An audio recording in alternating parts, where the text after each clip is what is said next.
Hello दोस्तों, नमस्कार। हिंदी से प्रगति चैनल में आप सभी का पुनः स्वागत है। दोस्तों, कैसे हैं आप सभी? आशा करते हैं आप सभी स्वस्थ प्रसन्न होंगे।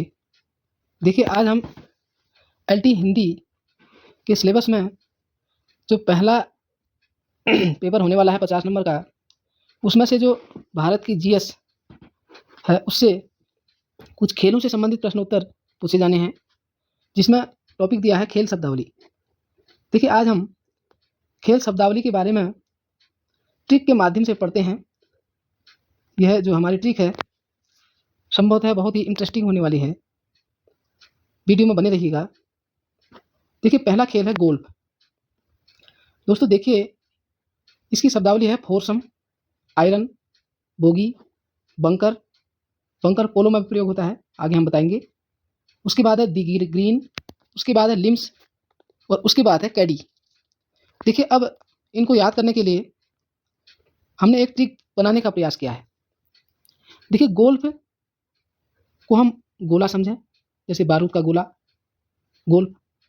अब बारूद का गोला, फोर्सम मतलब फोर्स यानी आर्मी। आर्मी वाले जब दुश्मनों के ऊपर बारूद का जो गोला है उसको जब फेंकते हैं, तो दुश्मनों की जो बोगी है वो चाहे आयरन की ही क्यों ना बनी हो, अर्थात लोहे की ही क्यों ना मजबूत हो, तो वो ध्वस्त हो जाती है। किससे? बारूद के गोलों से। किन के बारूद के गोलों से? फोर्स, आर्मी की, है ना? ऐसे याद कर सकते हैं। और फिर क्या होता है, जब वो फोर्स वाले दुश्मनों के ऊपर, दुश्मनों की बोगी के ऊपर जब बारूद के गोलों को दागते हैं, तो अब डर बना रहेगा भाई दुश्मनों का भी। तो दुश्मन जब वहाँ से फिर गोला फेंकते हैं बारूद का, तो आर्मी वाले क्या करते हैं? बंकर में छुप जाते हैं, है ना? बंकर में छुप जाते हैं। तो ये जो आर्मी की छुपने की जो बुद्धिमत्ता है, इसको हम कहेंगे दी ग्रीन, अर्थात दी ग्रेट। हमारी आर्मी ग्रेट है ना? और उसके बाद यदि कोई दुर्भाग्यवश हमारा सैनिक शहीद हो जाए, तो हम क्या करते हैं? उसको बहुत मिस करते हैं कि देखो, हमारे देश के इतने जवान शहीद हुए, इस तरीके से। तो बहुत मिस करते हैं हम, बहुत याद करते हैं, श्रद्धांजलि अर्पित करते हैं। लिम्स मिस, इसको लिम्स मिस ऐसे याद कर सकते हैं। और जब उसको याद करते हैं, मिस करते हैं, तो फिर हम क्या करते हैं? कैडी, कैंडल जलाते हैं श्रद्धांजलि देने के लिए, शहीदों को श्रद्धांजलि देने के लिए, है ना? इस तरीके से हम गोल्फ की शब्दावली को समझ सकते हैं। हमारी जो ट्रिक है ये आपको कैसी लगती है, कमेंट बॉक्स में ज़रूर अपना प्रत्युत्तर दीजिएगा। और अच्छी लगती है तो हमारे चैनल को प्लीज़ सब्सक्राइब कीजिएगा, क्योंकि हमें भी मोटिवेशन मिलता है दोस्तों, है ना? आगे से हम और अच्छी वीडियो आपके सामने लाएंगे, ऐसा विश्वास दिलाते हैं। ठीक है, चलिए अगला है पोलो। अगला जो खेल है पोलो। अब पोलो में एक टोन बनिए, पोलो बोलो, है ना? तो हो क्या रहा है कि पोलो खेल में जो शब्दावली प्रयोग की जाने वाली है, जैसे मैलेट, चुक्का, चकर, बंडर, बंकर, एरिस, रेल और एंगल शॉट। देखिए, इसको हम ऐसे समझ सकते हैं, पोलो बोलो। अब क्या होता है कि एक व्यक्ति अपनी पत्नी को फोन करता है, कहता देखो ऐसा है, मैं लेट, आज मैं लेट हूँ, अर्थात आज मैं लेट हो चुका हूँ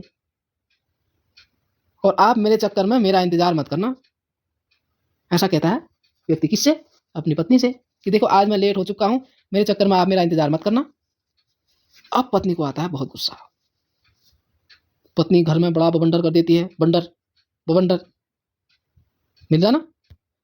और बवंडर करने के बाद बड़े गुस्से से घर में एक बंकर बना लेती है, कि कहती है आज आने दो, आज तो खैर नहीं। इस तरीके से एक प्लानिंग बना लेती है।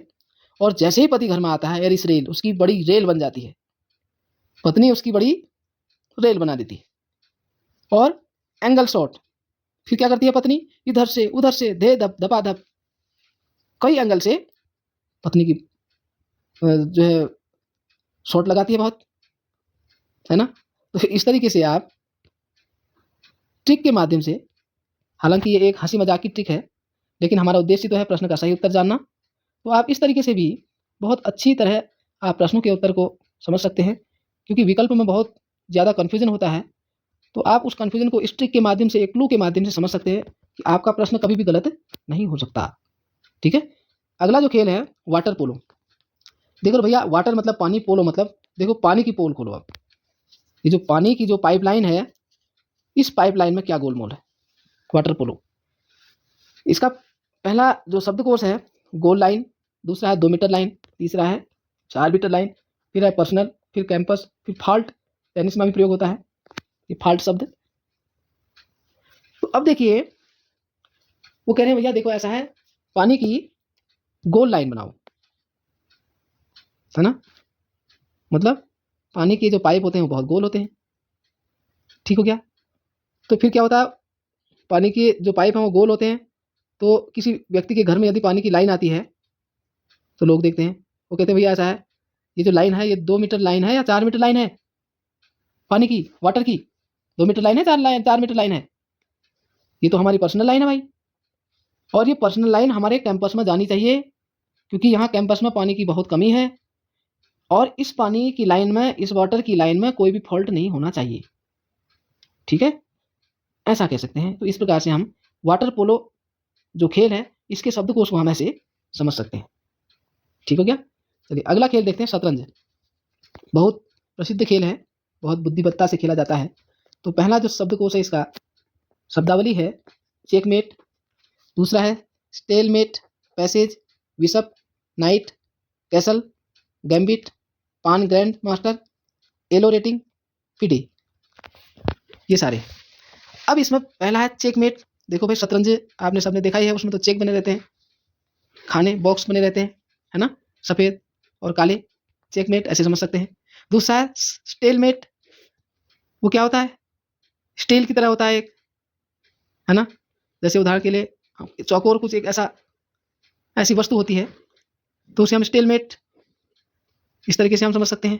तीसरा है पैसेज। देखिए जिस प्रकार से पैसेज को सॉल्व करने के लिए बहुत बुद्धिमत्ता की आवश्यकता है, उसी प्रकार से शतरंज खेलने के लिए भी बहुत बुद्धि चाहिए भैया, है ना। मंदबुद्धि आदमी के बस का नहीं है शतरंज खेलना। जिस प्रकार से पैसेज का उत्तर निकालने के लिए बुद्धिमत्ता की आवश्यकता है, बुद्धि की आवश्यकता है, उसी प्रकार से शतरंज खेलने के लिए भी बुद्धि की आवश्यकता अनिवार्य है। इसलिए शतरंज का एक शब्दावली बनी पैसेज। उसके बाद विशप, विशप विशेष, और शतरंज खेलने वाला व्यक्ति बड़ा विशेष होता है भाई, सामान्य आदमी के बस का तो नहीं है। और नाइट, जो उसमें शतरंज में जो बने रहते हैं सफ़ेद और काले बॉक्स, काला जो बॉक्स है वो अंधेरे का, अंधकार का प्रतीक है, तो ऐसे समझ सकते हैं नाइट, है ना। उसके बाद कैसल। अब शतरंज खेलने के लिए कौशल चाहिए, जब तक व्यक्ति के अंदर कौशल नहीं होगा तब तक वो शतरंज नहीं खेल पाएगा, ऐसे समझ सकते हैं, तो इसलिए कौशल भी चाहिए। और गैम्बिट, जिसके भीतर शतरंज खेलने का कौशल होगा वो गेम को विन कर जाएगा।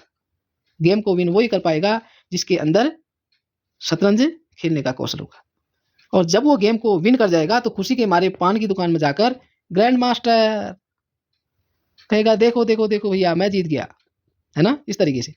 उसके बाद एलो रेटिंग। अब जो उपविजेता है, जो उसका प्रतिद्वंदी रहा है, उससे कहेगा देखो ऐसा है, एलो रेटिंग, मैं तुम्हारी रेटिंग करता हूँ, अर्थात मैं तुम्हें बताता हूँ कि कैसे जीता जाता है, तुम ऐसा करो, अब यहाँ से फिडे, अब यहाँ से विदा हो जाओ तुम, है ना। इस तरीके से हम कहीं न कहीं रिलेट करके ट्रिक के माध्यम से किसी विषय वस्तु को समझ सकते हैं। यदि हम तार्किक रूप से या ट्रिक के माध्यम से रटने के बजाय हम ऐसे समझें तो हम निश्चित रूप से कभी भी अपने प्रश्न को गलत नहीं कर पाएंगे कभी भी।